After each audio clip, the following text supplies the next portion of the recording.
নবীজির চেহারা কি সুন্দর, মানুষ দেখলে চোখ ফিরাতে পারত না, এরপরও মানুষ বিশ্বাস করে নাই অনেকেই। নবী হয়ে যদি সবার কাছে ভালো হতে না পারে, আপনি আর আমি কিন্তু সবার কাছে ভালো হতে পারবো। এই জন্য খুশি করা লাগবে কাকে? আল্লাহকে খুশি করতে গিয়ে যদি কেউ একটু কষ্ট পায়, আমরা সেদিকে কান দেব? এটা সবচেয়ে মাথা রাখা লাগবে। সব কিছুর মূলে আল্লাহকে সন্তুষ্ট করতে হবে। আল্লাহ পাক বলেন, তোমাদের মধ্যে সেই ব্যক্তি উত্তম যে ব্যক্তি মানুষকে আল্লাহর দিকে কোরআন দিয়ে ডাকে, অন্য দুনিয়ার দিকে ডাকে না। আমার মুসল্লিবৃন্দ, আল্লাহ তাআলা পাঠিয়েছেন ওয়াতাসিমু বিহাবলিল্লাহি জামিআন ওয়া লা তাফাররাকু। সূরা আল ইমরান 103 নম্বর আয়াত আল্লাহ তাআলা বলছেন, তোমরা সবাই মিলে এক হও, আল্লাহর রশ্মি, আল্লাহর রজ্জুকে, কোরআনকে আঁকড়ে ধরো। সুবহানাল্লাহ বলতে পারেন নাই? এই যে আপনারা সবাই মসজিদে এসেছেন, মুয়াজ্জিন শুধু আজান দিয়েছে, মুয়াজ্জিন কিন্তু আপনাদেরকে বাংলাতে বলেন না যে আসুন সবাই মসজিদের দিকে আসেন, এটা কিন্তু বলেন নাই। আল্লাহু আকবার বলার সঙ্গে সঙ্গে সবাই কিন্তু মসজিদের দিকে চলে আসছেন, কারণ এই জিনিসটা প্রতিষ্ঠিত আছে, আজান প্রতিষ্ঠিত আছে। বললেই বুঝবেন যে আমাকে আল্লাহ ডাকতেছে, মুয়াজ্জিনের ভাষায়, মুয়াজ্জিন আল্লাহর ভাষায় ডাকতেছে মানুষদেরকে। এই জন্য মুয়াজ্জিনকে বারবার বলা লাগে না, আসেন আসেন নামাজের দিকে আসেন, একবার বললেই কিন্তু আপনি মসজিদে চলে আসেন। এটা যেমন প্রতিষ্ঠিত সমাজে আছে, আল্লাহর হুকুম, আল্লাহর আইন যদি সমাজে প্রতিষ্ঠিত থাকতো, কেউ কারো পিছনে হিংসা করতো না, গীবত করতো না, কেউ কারো পেছনে লাগতো না, দেখবেন দেশটা হয়ে যেত ছোটখাটো জান্নাত। সুবহানাল্লাহ। এইটা যেমন প্রতিষ্ঠিত আছে, ইসলাম যদি কোরআন দিয়ে দেশ চলতো, এটা যদি প্রতিষ্ঠিত থাকতো, আজ সবাই শান্তিতে থাকতো, কেউ অশান্তিতে থাকতো না। নবীজি বলছেন, ইযা কানা সালাসাতুন ফি সাফারিন, তোমরা যদি সফরে 3 জনও থাকো, বলেন তো কয়জন? ফালিয়ামিরু আহাদাহুম, তাহলে তাড়াতাড়ি একজনকে নেতা বানাও। এইটা কি বানানো কথা না হাদিস? নবীর নামে কি মিথ্যা কথা বলা যাবে? নবীর নামে মিথ্যা কথা বললে কি হবে? কবিরা গুনাহ হবে। নবীজি বলছেন, যদি তোমরা সফরে থাকো 3 জন, তাড়াতাড়ি করে একজনকে নেতা বানাও। কেন? কারণ 3য় জন নেতা যদি একজন না হয়, তাহলে 4র্থ জন হয়ে যাবে শয়তান, তোমাদেরকে ধোঁকা দিবে। এইটা যদি হয় 3 জনের ক্ষেত্রে, আমাদের মসজিদের শত শত মানুষ এখানে এসেছেন, সমাজে কি একজন নেতা দরকার আছে না নেই?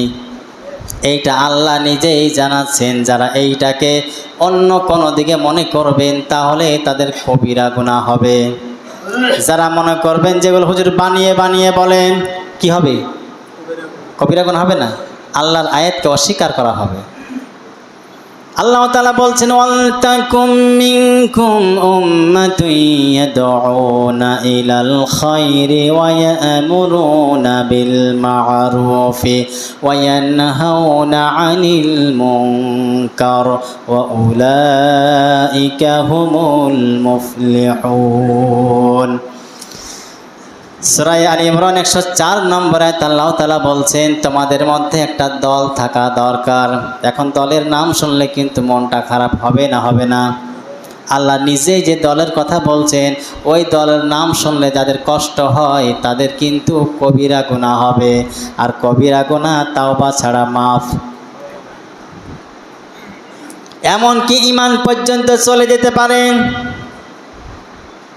কবিরা গুনাহের কারণ ঈমান পর্যন্ত চলে যেতে পারে। এই জন্য আল্লাহর প্রতি যারা বিশ্বাস করে মসজিদে এসেছেন, যে আল্লাহ তাআলা সমাজকে শান্তময় করার জন্যে, দেশকে শান্তময় করার জন্যে আল্লাহ তাআলা দলের কথা বলছেন। দল একটা করো, যেই দলটা মানুষকে আল্লাহর দিকে ডাকবে।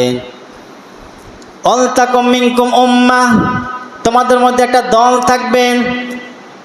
ইয়াদউনা ইলাল খায়রি, মানুষকে কল্যাণের দিকে ডাকবে, ভালোর দিকে ডাকবে। এরকম একটা সমাজে দল থাকা দরকার আছে না নেই? আছে। মাত্র 10-15 জন বললেন আছে, বাকিগুলা মানে নাই, কষ্ট হচ্ছে। সূরা আল ইমরান 104 নম্বর আয়াত বাড়ি থেকে একটু পড়েন, দেখেন তো। আল্লাহ নিজেই বলছে সমাজের মধ্যে একটা দল তৈরি করো যেটা মানুষকে কল্যাণের দিকে ডাক দিবে, অকল্যাণ থেকে দূরে রাখবে, এরাই হচ্ছে সফল কাম। সুবহানাল্লাহ বললেন না? এখন হয়তো বা আপনাদের কানে লাগছে না, হালকা মনে হচ্ছে। কিয়ামতের ময়দানে মুসিবতের সময় যখন সূর্যটা মাথার উপরে চলে আসবে, জিহ্বাটা কুকুরের মতো ঝুলে যাবে নাভি পর্যন্ত, ঘামের সাগরে মানুষ হাবুডুবু খাবে, আল্লাহর আলসের ছায়া ছাড়া কোনো ছায়া থাকবে না। ওই সময়ে বুঝবেন, আহারে যদি একটু কথাটা মেনে নিতাম তাহলে আজকে আমরা জাহান্নাম থেকে বেঁচে যেতাম। আল্লাহ তাআলা বলেন, ফামান যুহজিহা আনিন নারি ওয়া উদখিলাল জান্নাতা ফাকাদ ফাজ, ইলা আখির আয়া। আল্লাহ তাআলা বলছেন সূরা আল ইমরানের মধ্যে, ওই দিন তারাই সফল কাম হবে যারা জাহান্নাম থেকে বেঁচে জান্নাতে প্রবেশ করবে। বলেন সুবহানাল্লাহ। একটুর জন্যে মানুষ বিপদে পড়ে যাবে, বেশি কিছু না। যদি আমরা কথাটা শুনে নিতাম আর মানতাম, ওই দিন আফসোস করে কোনো লাভ হবে? শুধু সামান্য কথা, বেশি কিছু না। যদি হুজুরের কথাটা শুনে নিতাম, হুজুরের কথাটা যদি মেনে নিতাম, আজকে আমরা এই মহা বিপদ থেকে বেঁচে যেতাম। এই জন্য আমাদের ভিতরে একটা দল থাকবে, আমরা এটা তৈরি করব। কি দল? যেটা মানুষকে ভালোর দিকে ডাক দিবে, খারাপ কাজ থেকে দূরে রাখবে। সমাজের মধ্যে গান বাজনা করা যাবে না, অন্যায় কোনো কাজ করা যাবে না, অশ্লীল বেহায়াপনা কাজ করা যাবে না, যেইটা হারাম কাজ ওইটা প্রকাশ্যে সমাজে করা যাবে না। এইটা আমরা দেখার সঙ্গে সঙ্গে যদি আমরা নিষেধ করতে পারতাম, আমরাই হতাম মুমিন মুসলিম।